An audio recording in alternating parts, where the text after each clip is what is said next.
écoutez Radio Ma'arif.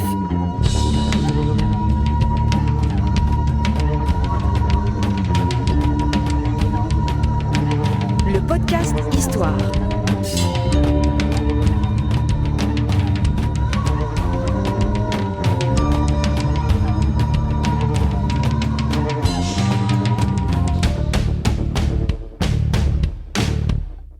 Produit avec le soutien de Maroc Télécom. Bienvenue sur Radio Ma'arif, c'est le 3e épisode de ce podcast consacré aux opérations de résistance marocaines par rapport aux troupes coloniales. On a parlé dans les 2 premiers épisodes de ce qui s'est passé dans le Rif, dans le Nord, on a parlé du Moyen Atlas et on continue cette balade à travers le début du XXe siècle marocain, toujours avec Mostafa Kadeli qui va, j'imagine maintenant, se lancer sur le Haut Atlas. Le Haut Atlas de Marrakech surtout, avec cette histoire de conquête de Marrakech en septembre 1912 par Mangin, qui est devenu le conquérant de Marrakech, comme on disait, Fatih Marrakech, parce que ça a été fêté en France à l'époque, et surtout l'Alsace-Lorraine était encore occupée, donc on occupe le Maroc, on agrandit la France, donc ça a eu un impact très important Marrakech, avec son prestige, capitale du Sud, porte du désert, du Sahara, etc. Et là, les cahiers de Marzen de la région, contrairement à ceux du Moyen Atlas, eux, ils se rallient. Alors on connaît le Qaïd al-Ayadi de Rhamna, les 2 Glaoui, le Madani et Tahmi, le Bacha de Marrakech et le Qaïd des tribus de l'Atlas limitrophe. Ensuite, on a le Qaïd al-Gundafi, qui contrôle le passage entre Marrakech et Taroudant. On a le Qaïd al-Mtuggi, qui domine le côté Imin Tanout, donc le passage vers la zone d'Agadir. Et puis, on a le Haut Atlas occidental, la région de Haha et d'Outanan, entre Souira et Agadir, qui résiste quand même plus que prévu, parce que certains Qaïds se rallient au début, comme le Qaïd Influs, mais après ils se rebellent. Donc du coup, c'est pas sûr. Ça se termine à peu près, mais bon, ils arrivent à mettre pied à Agadir, par exemple, en 1913, à Tiznit aussi, mais sans avoir réussi à soumettre l'ensemble du Haut Atlas occidental, c'est-à-dire le côté entre Souira et Agadir. Donc le Glaoui s'occupe de son Atlas, c'est-à-dire là, on n'a pas d'opération militaire française, pas du tout.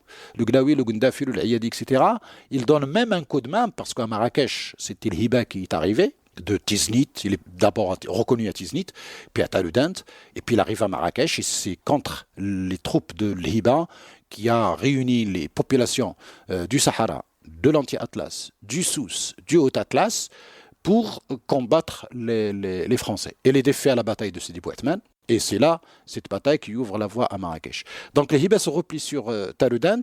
Ensuite, il est défait à Taroudant et il se replie vers le sud, et exactement dans un lieu qui s'appelle Kurdous, à Idaou Semlel, entre Tiznit et Tafraout aujourd'hui. C'est là qu'il est mort en 1917 ou 1918. Et son frère, Mrabbi Herbo, prend le relais jusqu'en 1934. Dis-moi, Mostafa, quels étaient les rapports entre le Glaoui et le Hiba? J'ai du mal à suivre là.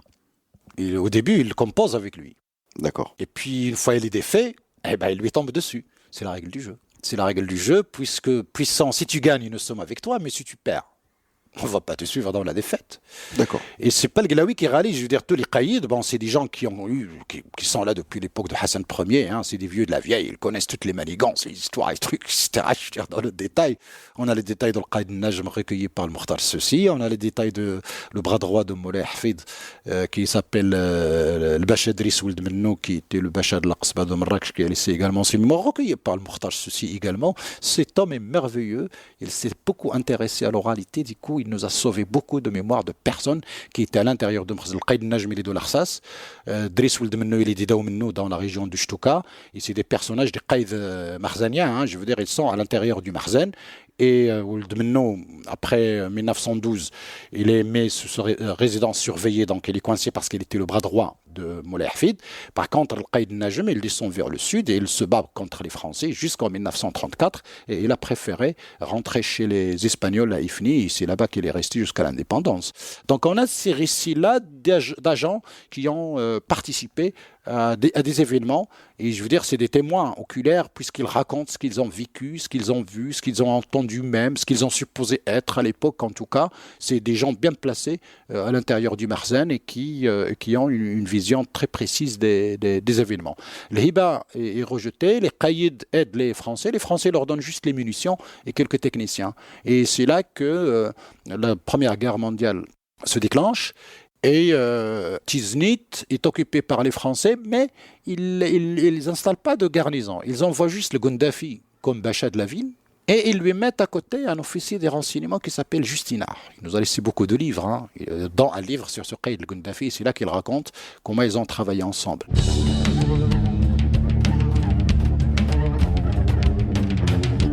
Au fait, nous sommes en 1916 et les Français ont eu, oui, les tentatives des Allemands et des Turcs, les Ottomans, pour aider la résistance au Maroc, côté Mohamed d'ailleurs dans le Moyen Atlas, et Abdelmalek dans le Rif, et le Hiba dans le sud, sur les côtes sahariennes. Et donc du coup, ils envoient cet officier à Tiznit pour détecter les mouvements allemands sur la côte atlantique, et il réussit bien sa mission, puisqu'il a réussi effectivement, par système de corruption, par le pacha de Tiznit qui était le Gundafi, à avoir un réseau d'informateurs disséminés sur toute la côte, et c'est ainsi qu'ils ont détecté la présence des Allemands, et après c'est la marine qui rentre en jeu pour faire son jeu. Mais en tout cas, une fois, il y a un sous-marin qui a réussi un débarquement d'un ancien consul allemand qui était à Fès, Probsted, je crois, son nom, et un agent turc avec lui, avec un traducteur marocain. Alors ce Marocain était dans l'armée française pendant la Première Guerre mondiale, fait prisonnier par les Allemands, retourné, et donc du coup, il vient servir d'interprète entre les deux agents turcs-allemands avec les agents de l'Hiba. Mais Mokhtar Soussi nous raconte aussi tout ça dans son livre Al-Masoul, parce que son frère était avec l'Hiba, donc du coup, il a recueilli le témoignage de son propre frère, hein, le frère aîné de Mokhtar Soussi, qui nous a raconté beaucoup de détails sur ces événements-là. En tout cas, le Hiba, quand il était à Taloudan, le Qaïd Najm était avec lui, ces histoires d'Allemands, et puis la suite des histoires. Mais jusque-là, l'armée française n'est pas encore présente, parce que le 1917, par exemple, ce qu'on appelle les harkas, c'est-à-dire on demande aux Qaïd de rassembler leurs tribus. Alors il y avait le Glaoui, il y avait le Bacha de Taloudan, Haïda Mouis, il y avait le Gundafi, il y avait probablement les autres, Mtouguel, Ayadi, etc. On leur demande de réunir leurs tribus et d'aller faire la guerre aux dissidents de l'autre côté Tiznit. Et c'est ce qu'ils ont fait en 1917. Et là, la bataille d'Agnin Imran, avec les Aït Amral, l'Arsas, Oulad Jarrar, en tout cas toutes les tribus de la région, Ida Ousmlal, se rallient contre les harkas qui supportent les Français. Et le Bacha de Taloudan, qui était le chef de l'expédition, a été tué. Et là, c'est la débandade totale. Et du coup, le général de Marrakech de la Motte décide de faire une expédition punitive, comme il disait à l'époque, et c'est le seul moment, à ce moment-là, qu'une armée régulière française, avec ses tirailleurs sénégalais, algériens, marocains, les gommiers marocains, et bien sûr toujours les tribus, est allé sur place juste pour récupérer les canons, et puis surtout infliger quelques défaites, mais il a beaucoup négocié, il a réussi à récupérer les canons et négocier avec les tribus sans vraiment livrer bataille réellement, puisque on avait peur de l'usage qu'on ferait de ces canons s'ils étaient utilisés par les dissidents, comme il disait. Nous sommes en 1917. Alors à quel moment l'armée française va arriver sur ce terrain-là ? Ce n'est qu'après 1926. Et après 26, il termine un peu avec quelques zones de Moyen Atlas. 27, l'armée française régulière arrive dans le Souss. Et il commence la besogne du Moyen Atlas par l'occupation des Aït-Ouadri. L'anti-Atlas. L'anti-Atlas. Le début de l'anti-Atlas côté Souss. Parce qu'on a un autre anti-Atlas côté Ouarzazat al-Rachidia où il va y avoir l'histoire de Bougafer. C'est une autre histoire. Donc, mais nous sommes dans deux zones géographiques. C'est aussi après 26 que la conquête va continuer parce que la Première Guerre mondiale va bloquer l'expansion. Les histoires du Rif vont bloquer l'expansion. Également, puisqu'on mobilise l'armée côté Rif et on garde les positions ailleurs, mais on n'avance pas. Du coup, ça explique cette lenteur de l'armée française. Et c'est pour ça la politique de l'IOT cherchait beaucoup à rallier les chefs de guerre au lieu de leur livrer bataille, parce qu'ils n'avaient pas non plus les moyens de livrer des batailles partout. Il installait des garnisons, etc. Mais bon, il a fallu beaucoup de temps. On est arrivé à l'anti-Atlas. À l'anti-Atlas. Qu'est-ce qui se passe dans le Sahara ?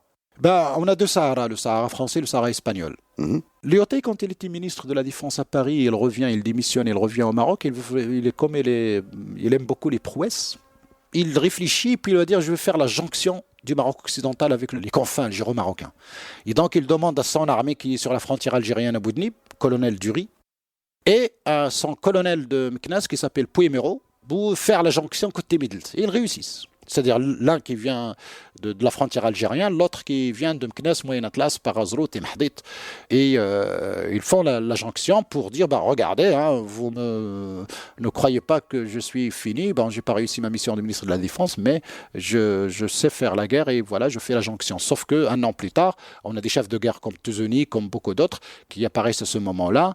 Et les Français sont chassés de Tafilalt. D'ailleurs, le colonel de Ri a été puni, il a été limogé. Et son petit-fils nous a laissé un livre sur ce livre, le Tafilalt, l'échec de Lyoté. Parce que l'armée française a été défaite, nous sommes en 1918-1919, et les Français ont évacué les lieux, sauf la garnison d'Al-Foud. Ils ont même cassé ce qu'on appelle les rtara, les canalisations souterraines, pour faire de la pression économique et tuer les sources de vie de ces régions-là, qui vivent d'une agriculture et du nomadisme et surtout de l'irrigation. Et donc l'armée française ne revient à Tafilalt que par épisode. Par exemple, nous avons en 1922 quelques batailles de Mski avec le colonel Freudenberg qui devient général et qui a été blessé d'ailleurs là-bas, mais il ne revient là-bas qu'en 1930. Parle-nous un peu de ce Tafilalt là qui leur a créé des problèmes. Nous avons deux grandes confédérations tribales très puissantes, les Ait Atta et les Ait Yafleman. Les Ait Yafleman partageant plusieurs tribus, les Ait Atta également. Nous sommes juste à côté de la frontière algérienne, mais en même temps, c'est une région qui est dure et qui est très difficile. C'est une région entre le Haut Atlas oriental et le désert. Ensuite, il y a beaucoup de chefs de guerre.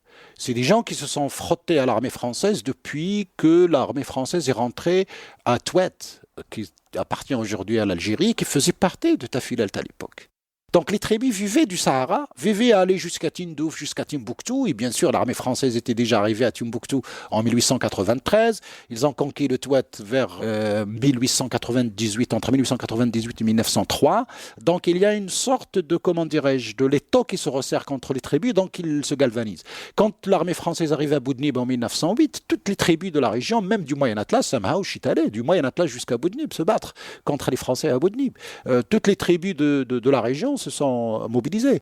Donc, on est déjà dans le contact avec les Français, avec l'armée française, et on a déjà développé un savoir-faire de guerre contre eux. Mais c'est la géographie encore qui nous explique un petit peu tout cela, parce que aussi, il y a un ancien lieutenant de Bouhmara, qui par miracle, je ne sais pas, il se retrouve là-bas, il s'appelle Belqasem Ngadi, et qui au début seconde ce Touzeni, qui était avec les Hiba également, mais qui remonte vers le Tafilalt et il commence son opération de galvanisation. Il réussit à réunir les tribus autour de lui. Donc quand il y a des chefs de guerre et quand il y a des tribus de guerre, donc l'affaire est rapide, c'est quelqu'un sait faire. Sauf que bien sûr les deux chefs se chamaillent et Belqasem Ngadi tue Touzeni et donc il devient un petit peu le chef de guerre de la région, mais il réussit à réunir toutes les tribus autour de lui. Il s'installe à Rissani que les Français n'occupent qu'en janvier 1932.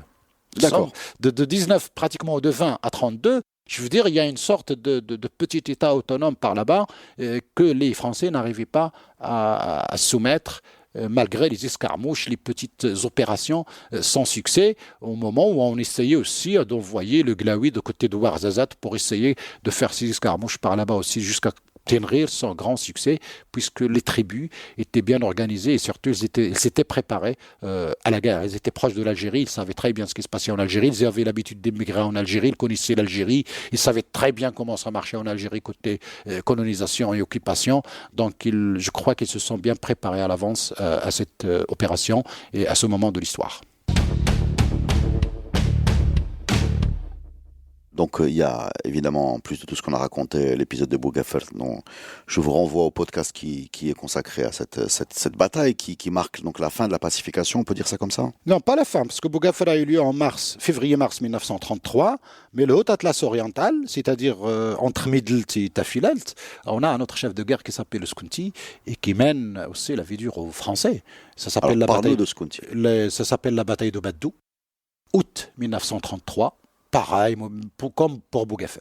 Les généraux, Catrou, Giraud, Huré lui-même qui arrive sur les lieux, siège les gens, j'ai visité les lieux, je veux dire, c'est de très hautes montagnes, même en août, il fait froid. J'essaie toujours de me mettre dans la peau des gens qui résistaient à l'époque en famille, pareil, avec les troupeaux. On a des images d'archives maintenant diffusées par l'armée française. Le retour des gens de Bougafer ou là de Baddou, C'est incroyable comment les gens survivaient dans des conditions géographiques très difficiles et qui refusaient complètement cette histoire de soumission. Et bien sûr, pareil, il y a toujours des moments un petit peu où des gens arrivent à réfléchir pour dire pourquoi on ne ferait pas la paix. Et d'ailleurs, on a la poignée de main entre Skunti et le général Uré, qui a été mis en résidence surveillée après. Puis après, on lui demande, les autorités françaises lui demandent à être caïd sur sa tribu. Il refuse également, il reste un petit peu une sorte de Amrar Imran, parce qu'il comprenait que ces chefs de guerre seuls étaient capables de tenir les tribus en équilibre et d'éviter les histoires aux autorités françaises, les commandants de cercle, les chefs du bureau des affaires indigènes, parce que après la fin de la guerre en 1933, un an après, une sorte de résistance individuelle commence par quelqu'un qui s'appelle Zayd Ahmed, qui avait 2 ou 3 compagnons et qui a mené la vie dure aux Français dans la région pendant 2 ans parce qu'il assassinait les officiers uniquement. Alors Zayd Ahmed, c'est une résistance individuelle, c'est quasiment on dirait aujourd'hui un loup solitaire. En quelque sorte, oui. Une histoire d'humiliation, je ne sais pas. En tout cas, il y a quelque chose qui a déclenché en lui l'envie de se venger. Dans quelle région ? Toujours, on est dans le Haut Atlas oriental. Si je peux faire le triangle, Tinrir, Emilchil, Golmima. C'est là qu'il opérait. Et comme c'est un espace géographique, seul avec 2 ou 3 compagnons, qu'il changeait. Mais on est dans un espace géographique immense, et c'est ce qui a rendu fou un petit peu les autorités françaises à l'époque pendant 2 ans. Alors ils soupçonnaient Ouskunti, ils soupçonnaient Assoub Aslem, ces chefs de guerre qui se sont soumis, peut-être ils sont en train de manigancer, donc ils essaient de flairer un petit peu le vent. Le 31... Quel genre d'opération assassinat d'officiers, dès qu'ils localisent un officier qui se rendait d'un poste à un autre en GEP à l'époque, etc., même escorté, je veux dire, il se plaçait quelque part et puis il visait bien, il tuait ce qu'il pouvait et puis il s'échappait, il ne laissait pas de traces. Il y a une photo de Zayd Ahmed, je pense qu'il a été recherché. Recherché, tué, ils ne l'ont jamais photographié, peut-être un croquis, oui, mais ils ne l'ont jamais photographié puisque même quand ils l'ont tué, c'est-à-dire ils ont eu un renseignement sûr, quand ils l'ont assiégé, il a quand même tué des soldats côté armée française, c'était des gommiers marocains, mais quand même il a vendu sa peau très très très chère. Est-ce qu'il y a d'autres résistants solitaires là, comme Zayd Ahmed dans notre histoire ? Pas à ma connaissance, peut-être un peu des espèces de coupeurs de route, pas à ma connaissance. Il y a eu une révolte à Aït-Baha côté anti-Atlas. Pareil, quelqu'un qui soulève la population et leur dit attention, j'ai eu le rêve, on va vaincre les Français, donc il y a une révolte souk et puis ils bombardent à l'aviation, nous sommes en 1936. Donc après la fin des opérations de guerre, officiellement, la guerre du Maroc, côté espagnol et côté français, se termine le 30 mars 1934 par l'entrée des troupes françaises à Tindouf, à partir de Ouargziz et de l'Arsas, et pour l'armée espagnole par l'entrée à la ville de Smara, qui était une zaouïa, qui n'était pas encore une ville.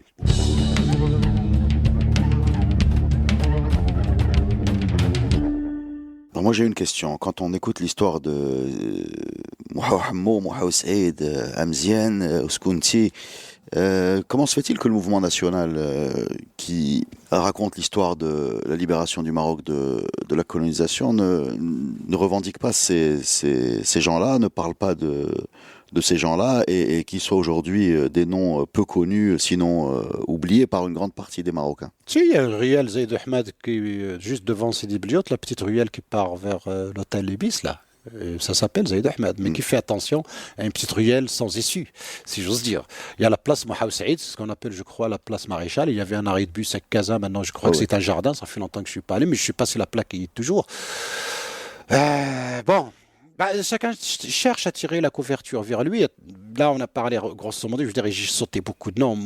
Un autre Mohamed Hamoud Aïtwarain, qui était comptable crime en 1926. Je veux dire, il y a plein de noms que malheureusement, le temps imparti ne permet pas. Mais je veux dire, comme disaient les officiers, il n'y a pas une seule tribu qui ne s'est pas battue pour se soumettre. Sans exception. Le coup de feu a été tiré. Selon les régions, les plaines plus ou moins facilement grâce à l'artillerie, la montagne et les déserts, c'est encore beaucoup plus compliqué, donc ça a duré beaucoup de temps. Alors, si on prend au moins, on dit, 1900-1934, ça fait 34 ans de guerre, et il y a des gens qui ont fait presque toute cette guerre. Et le mouvement nationaliste qui commence en 1930, qui se termine en 1955, donc ça fait 25 ans, par rapport à 34 ans. On en sait, en tout cas on nous enseigne, on nous parle de 25 ans, mais on ne nous parle pas de 34 ans. Alors on dit non, après l'échec de la résistance armée, on passe à l'action politique. C'est probable, mais il faut trouver le lien. Est-ce que les nationalistes avant d'émerger ont aidé la résistance? Non. Alors comment peuvent-elles prétendre qu'ils sont la continuité par l'action politique? Je repose ma question différemment. Je comprends que le mouvement national ne se place pas dans la continuité de cette résistance armée. Et donc, je comprends également pourquoi il ne se revendique pas de cette même mouvance. Alors, question subsidiaire, pourquoi nous-mêmes, Marocains du XXIe siècle, ne considérons-nous pas cette résistance armée comme une autre forme de résistance qui a fait partie de notre histoire nationale? Pourquoi on ne connaît pas ces noms, à part des petites ruelles à droite, à gauche? Il faut voir les programmes scolaires et puis notre télévision et puis c'est vrai que aussi les écrivains. Combien les Français et les Espagnols ont tué au Maroc? L'Algérie par exemple parle de millions de martyrs pour la guerre de libération, peut-être même des fois 1,5 million, même si les chiffres apparaissent. Oui, million de shuhada est une phrase récurrente. Absolument. Et nous, combien? Du côté français, officiellement, ils déclarent que 40 000 de leurs soldats réguliers, c'est-à-dire algériens, sénégalais, tunisiens et français, sont morts au Maroc. Je ne suis pas sûr qu'ils comptaient les supplétifs. Ils ne comptaient pas les supplétifs marocains. Voilà, donc ni c'est les déjà combien, plus. ni les partisans, etc. Ok. Et combien de l'autre côté? Comment peut-on supposer multiplier par 10, comme on disait l'autre fois, ou 20, ou 15, ou 5, etc. Et combien on était même. Côté espagnol, etc. Mais c'est pas pour dire nous, etc. On ne peut pas comprendre les mutations qui ont eu lieu au Maroc si on ne revient pas à cette histoire de cassure, comme les gens disaient, Tahrissa ou la Therzi ou la Farozi, Noromi. C'est-à-dire, ça explique un petit peu cette fracture qui n'est toujours pas guérie, si on pourrait dire. Et on aurait souhaité qu'après l'indépendance... Fracture entre quoi et quoi? Je veux dire, j'ai pris la métaphore de quelqu'un qui a eu une fracture, c'est-à-dire blessé le bras ou le pied. Je veux dire, on met du plâtre, on attend que ça guérisse, et puis on a une période de convalescence, et puis il faut comment on appelle ça la réduire. La rééducation pour que l'os, parce que les nôtres parlaient de Terzi Noromi, Tahrissa dial Romi. C'est comme ça qu'on date C'est-à-dire que les Français ont fracturé le Maroc. En quelque sorte, oui, ils l'ont cassé. Ils l'ont cassé. Les Français, les Espagnols. Donc, avec cette guerre, avec la politique suivie, la politique indigène, la politique des impôts. Vous imaginez le rural et les Marocains étaient 95% ruraux. Payez, vous possédez un âne, vous payez. Vous possédez des arbres, vous payez. Vous possédez des troupeaux, vous payez. Et un lourd. Les cahiers de Fercieux le Burnous n'est pas un vain mot puisque vous payez à l'État et vous payez les passe-droits des cahiers et des pachas, etc. Donc, je veux dire, on a fait vraiment saigner le Burnous, on a vraiment bloqué l'économie marocaine, on a vraiment, on est retourné en arrière et les gens ne cherchaient que la survie, ce qui explique aussi les migrations vers les villes. Les villes étaient presque perçus par les ruraux comme des paradis parce qu'il n'y a pas la corvée obligatoire, il n'y a pas l'impôt obligatoire. En ville, vous ne possédez rien. Vous êtes la main-d'œuvre, mais au moins, je veux dire, il n'y a pas la corvée quotidienne, etc. Vous êtes soumis à une sorte d'autorité indigène, et puis c'est là que commence la classe ouvrière, et c'est là que commence la scolarisation, et c'est là que les gens qui ont accédé à l'école, selon les différentes régions, etc., ont commencé à comprendre un petit peu ce système, et ce n'est pas un hasard. C'est la ville de Casablanca et l'âme de la résistance qui va reprendre les armes après 48 et surtout après 53, que des gens viennent tous des espaces ruraux. Mais quand on voit la liste du nom, Hazziraoui, Halmskini, Harroudani, Hazraqtouni, c'est des gens qui viennent d'ailleurs, qui en général ont immigré eux-mêmes ou ils sont nés à Casablanca ayant grandi, mais qui ont toujours gardé des liens avec les régions d'origine. Et donc, du coup, cette âme de résistance léguée par les ancêtres, parce que l'anti-Atlas, imaginez l'anti-Atlas, des gens qui étaient ce qu'on appelle les gens du Souss, qui étaient déjà des commerçants à Casablanca, quand les Français sont arrivés là-bas, et ça c'est dans même des immigrés en France, des gens du Souss qui étaient immigrés en France sont revenus au pays se battre contre les Français. Et le général Huré raconte dans ses mémoires, après la défaite, on lui fait le défilé des notables pour le faire le salut, etc. Et puis il dit, je vois quelqu'un en djellaba avec une sacoche de receveur de tramway, et qui me dit, alors mon général, ça gaze? Plein de montagnes dans l'anti-Atlas, quelqu'un qui vous parle avec l'argot parigot. Oh, mon général, Sagaz, qu'est-ce que vous faites là? J'étais émigré, j'ai entendu que vous étiez là, je me suis battu. Maintenant, nous sommes des faits, je vais retourner en France travailler de nouveau. L'histoire d'un épicier à Casa, Al-Hajj Ibrahim Sidqi, racontée par Waterbury dans un livre, Life and Time of a Berber Merchant in Casablanca. Pareil. Et Waterbury se pose la question, mais comment ce bonhomme? Il a un commerce à Casablanca. Il a des clients français. Et il leur vend du vin. Et il leur fait des crédits. Et ils sont copains. Et il leur livre les marchandises même à la maison. Et quand il entend parler que les Français sont arrivés dans son bled, il se démerde, il achète des armes et puis il va là-bas. Et il se bat. Et il est battu. Elle revient à Casablanca tenir son épicerie comme si de rien n'était. Mais quand la résistance, les prémices de la résistance commencent, et ça c'est dans le livre de Abdallah Snaji, 48, et tous ces gens-là commencent à se préparer petit à petit. Et le grand chef de cette résistance de Casablanca n'est autre que Brahim Roudani, c'est pour ça qu'il a un grand boulevard. Mais malheureusement, il a été assassiné après l'indépendance, ça c'est un autre sujet. Et c'est un autre podcast qui a été enregistré, celui-là. Super. Avec Mustafa Bouaziz. Ah, super, il est très qualifié, je respecte beaucoup cet homme. Roudani et Msaadi. Abbas le Msaadi, absolument. On a ça aussi. Même s'il y a beaucoup de choses à se dire. Louche, parce bizarre. Que, les points de vue diffèrent. Je veux dire, qui a assassiné Abbas, qui a assassiné Zarqtoni, qui a assassiné qui? Zarqtoni, apparemment, c'est un suicide. Zarqtoni, il a été arrêté par les Français, il s'est suicidé. Mais Abbas Roudani, on ne sait toujours pas. Nous sommes indépendants, c'est juin 1956 et juillet 1956. Donc, les hypothèses sont là, mais en tout cas, j'espère que les gens qui nous écoutent vont comprendre pourquoi il n'y a aucune raison d'avoir la haine envers Boulevard Roudani, parce que Roudani est une grande âme, la grande âme de la résistance de Casablanca à l'époque coloniale, et malheureusement, sa place est réduite à un boulevard, sans que les gens même détestent à cause de la circulation, mais qui représente quelque chose de formidable. Merci beaucoup, Mustafa Al-Qadili. J'espère que vous avez découvert des noms, que vous avez découvert des histoires et que vous avez découvert notre histoire, ce qu'on essaie de faire à notre petite échelle. C'était Mustafa Al-Qadili avec nous dans Radio Ma'alif sur le podcast Histoire. À la prochaine pour un nouvel épisode. Merci les amis. Merci.